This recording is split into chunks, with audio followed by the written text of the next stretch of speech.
After the heartfelt post-war drama of The Best Years of Our Lives, the Academy turned its attention to another serious issue facing American society. Gentleman's Agreement is a social drama directed by Elia Kazan and starring Gregory Peck.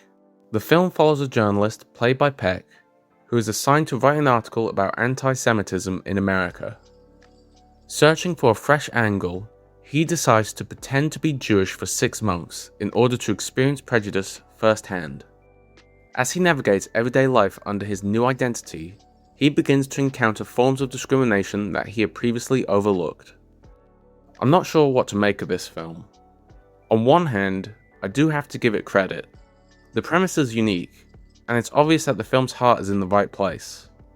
It tackles anti-Semitism head-on at a time when many films simply avoided the subject altogether. And to its credit, it explores some interesting ideas, not just prejudice itself, but also the uncomfortable ways it could be enabled by otherwise decent people. Gregory Peck is excellent as always, and watching his character gradually realize how widespread these attitudes are can be genuinely frustrating and effective.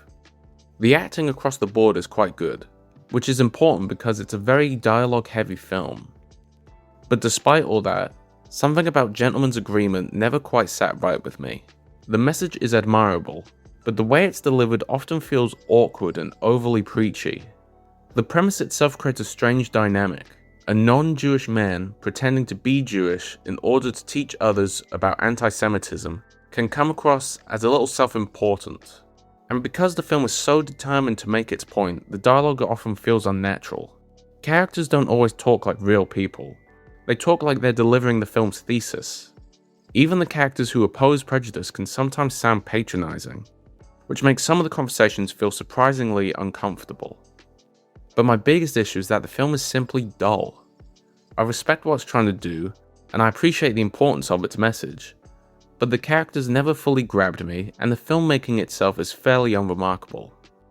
Gentleman's Agreement won 3 awards: Best Picture, Best Director for Elia Kazan, and Best Supporting Actress for Celeste Holm. The film is remembered as being one of the first to confront anti-Semitism directly. But you know how people hate how preachy films like Crash and Green Book are about racism? Well, Gentleman's Agreement feels like the 1940s version of that. So I'm gonna give it 2 stars.